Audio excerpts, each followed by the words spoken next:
Hello, everyone, and welcome back. It's been a long time. I've taken a bit of a break from YouTube just because life's been a bit crazy, as always. But I thought I would come on here and just do a video because I lost my job yesterday. I lost my long-term client that I've had for, 10 years, almost 10 years. And I am an independent contractor, so I have my own business. I do photo retouching for fashion companies. And I've been doing that, for the past 15 years, because even when I was in the film industry, it doesn't pay. So my main source of income was photography. Then it switched to just photo retouching and video editing. And then I kind of fell into the world of fashion. And I did that for at least 10 years. And my longest standing client that I'd been very loyal to for a decade told me 3 days before I was meant to do their new studio shoot. They had 2 months to tell me. But they waited until I kind of was pestering them through emails about when was the delivery happening. And they tell me 2 days before, 2 or 3 days before, that they are no longer using me and they are going to be taking it in-house, which I know how they operate and I know kind of how they've been putting their images over the last year. They're going to be most likely shipping everything overseas as much as they can to India, probably for pennies on the dollar. And I had a feeling it was coming because the company had kind of shifted leadership. The creative director, who I got on with very well, she left. One of the other girls who worked there, who I was really close with, she had left a year ago. So I had a suspicion that things were a mess, kind of unhappy. The CEO never liked me. He was a bit of a prat, if I'm not going to lie. I had a contract with them, and I think after 8 years, they hadn't paid me in a month and a half, and I was going to just implement a really small late fee, and he threw a fit and was going to fire me over it, essentially. So I just kind of let it slide. But since this has happened, I had already had friends that this had happened to over the last year or 2 years. And since I kind of announced this on social media, I've had an influx of personal friends and just people who follow me who have had the same sorry, there's a bug in my eye. Oh my gosh, sorry. There's been an influx of people who've been in the same situation where their company that they'd been with for years, even as an employee, they were sacked and the work was moved overseas, whether that was accounting or someone in the creatives verse, or there've been basically a wide array of jobs that I've been told that people have had that this has happened to, things being moved offshore.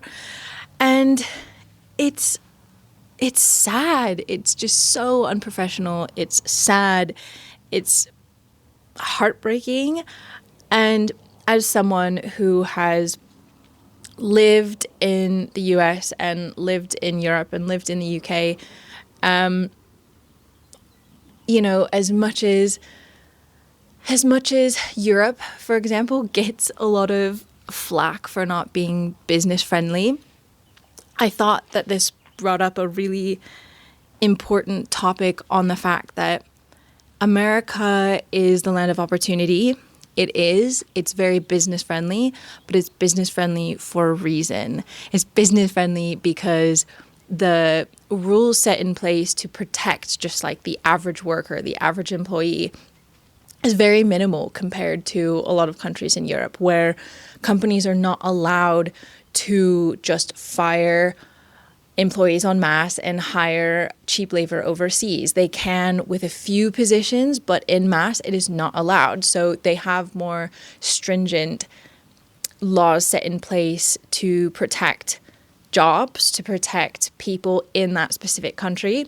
And I just find it hilarious that, like, with the geopolitics currently going on right now, America being upset that so much is made in China and not in America, yet they're perfectly fine allowing companies offshore their labor to other countries because, you know, the biggest thing is the bottom line. The biggest thing is your shareholders. The biggest thing is what the CEOs are making and salary. And it's not so much as just getting by. It's about how can I raise my bottom line, essentially. And America is the land of opportunity, but most people don't want to be the next Jeff Bezos or the next founder of Uber or some, you know, multi-million or billion-dollar CEO. Most people just want to have a career they care about, that they invested in, that they went to uni and they got a degree in. Most people just want to live a nice life and have a family or own a house or just live comfortably.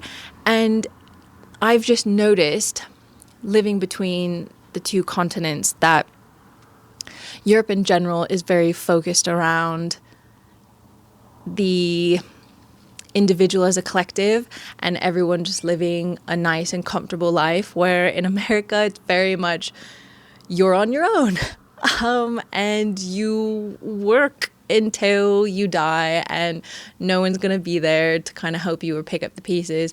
And, oh, but you shouldn't complain because there's so much opportunity and you should just work harder and become the next, you know, CEO or billionaire.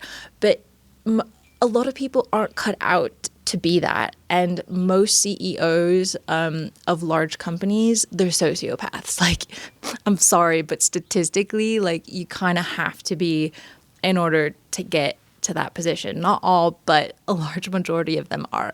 And I just think it's a bit cruel to expect everyone in society to aspire to, oh, just start your own company, you know, just make it big. You have the opportunity. Most people just want to live a comfortable life and, you know, work. People don't have a problem with working hard, but when you work hard and you give your all to your position or the company that you work for, and then you just get let go at the drop of a hat, and they don't care. They just don't care. And the sad part about this is I was so loyal to my client through all of my health issues, through the worst of it, you know, on days that I should have been bedridden. And I stayed up and I worked through it, and I never, ever, ever mentioned anything. They knew I had health problems, but I never let it affect my work. I never let it affect deadlines. I worked through the horrific pain to be constantly on call for anything that they needed, and they just dispose of you like a piece of trash. And, you know, as an independent contractor, you can't just collect unemployment. It doesn't work that way. And, you know, in Europe, certain countries, they have things like unemployment insurance that you actually pay into, and some of them will pay your full salary up to a year until you find work, and they will help you get work. But for the most part, in America, you're very much on your own, and companies and businesses could care less. You're disposable, and yes, it would be nice for everyone to just have their own company and do their passion, but you know, I knew this was coming. A lot of my work had been drying up over the last year. Sorry, it's kind of loud out here. It's a bit loud out here, but the roses are stunning. And as crappy as this conversation is, I just thought it was a beautiful backdrop for this video, talking about the turmoil of everyone losing their jobs. But I just feel like not everyone can just, make their own company. And I'd been trying to pivot for a while because my work had been drying up. I could tell that companies were moving stuff offshore. But, when you have a lot going on or when you have a disability, it's not that easy. And, you still have to pay your bills in the meantime. And even though I'd spent the last 4 months trying to find other work and trying to pivot, I still have bills that I need to pay this month that I was like expecting to be able to pay. And now I don't even have any buffer room because I was just let go on such short notice.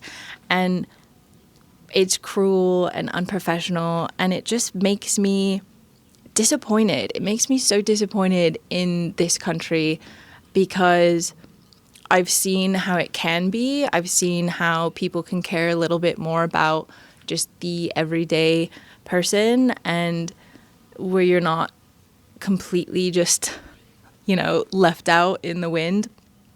And I just thought it was something really important to talk about because too many people that I know personally and that I just found out today and yesterday have been in the same situation and have lost their jobs from years and years of loyalty. It's just really hard and really sad, and especially things like disability. I've been told over and over that I should apply for disability, being back in the States. But that's not who I am. Like, I'm just the person that's going to work through a brainstem injury and grit and bear it because that's how I was raised. But even if I'd wanted to, for instance, so I could heal properly, that's maximum maybe $1,300 a month. And I don't know how anyone who's making less than 50, 60 grand is surviving, to be quite frank. I don't know how anyone on a $25,000, $30,000 salary is getting by. Because when I left in 2022, when I left to the UK, prices jumped in 2 years from when I left to when I came back, more in those 2 years than they had since probably 2014 to 2022. It was staggering. It made me want to vomit when I saw the prices when I moved back here. Prices of meat, eggs, bread, everyday essentials, prices of everything from a garden hose to a box of crackers. It was insane. And I kept looking at these job listings that I would be applying for, even though I have 15 years of experience, entry, retouching jobs, or just retouching in general. And the starting salaries were the same as they were when I was applying for retouching positions back in 2015, about 30,000. And it just makes me sick. It makes me sick. Salaries have stayed the same in a decade, and things have tripled and quadrupled in price. And it's unsustainable, and my heart just breaks for everyone who's just trying to survive and who's just trying to get by. And I know some of you are doing really well, and this may not pertain to you, but I think in general there's just a lot of people struggling, and I just feel for everyone. And I think if you own a business or you own a company and you're in it just to make money, there's a certain limit of money you can make to where you don't need that much. And stop treating your employees as disposable garbage. And there's companies out there that are successful, that treat their employees with dignity and have a care and have empathy. It's doable. But yeah, you're not going to be the next Jeff Bezos. There's a reason why he is who he is, and he's gotten where he's gotten because everyone who's ever worked for him confirms the fact that he is a sociopath. And, I've seen the conditions of Amazon workers, and it's horrific. So my hope is just that America can be a little less cutthroat, and we can get back to being a bit more about community, and companies can just not be so consumed in the bottom line. and just treat employees with respect. And I hope that salaries can match inflation. I don't have any faith in that, but I'm hoping it can. But yeah, that's my rant. I don't know what I'm going to do. Honestly, I don't have the luxury of getting really panicky because it spikes my pain levels pretty horrifically. So I have to be like a Zen cucumber. As somebody who used to have like panic attacks and really bad stress, I don't know, it is kind of nice to just be like, okay, I'm trying my best and I don't know what I'm doing. I'm trying to solve this problem and not be freaking out.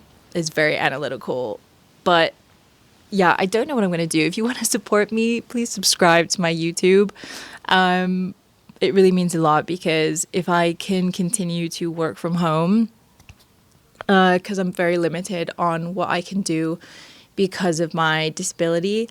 And yeah, so just follow me here. Please like and subscribe my videos. That would really mean a lot. And I love you all. And this life is hard. And I'm not going to say that it's going to just magically get better for everyone, because as much as I would like, you know, some magic money fairy to come down from above and save me,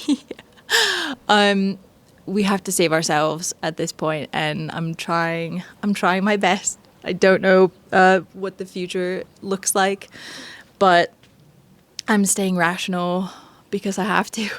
I'm staying rational and calm and sane, and yeah, we'll see. But follow my journey, and I will see you guys soon. I'm going to put up probably soon after this a video about my like proper diagnosis of what's going on with me.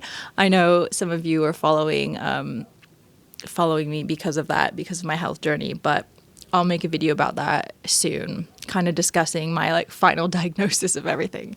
But I love you all, and I hope you're enjoying this gorgeous spring day. I know I am. The roses are stunning, and I'm wearing my sweater that I knit that I'm obsessed with. So life could be worse. Even though it just feels like I keep getting pounded on the back of the head, literally and figuratively, by life and my pain levels, but it's gonna be okay. I love you all, and see you soon.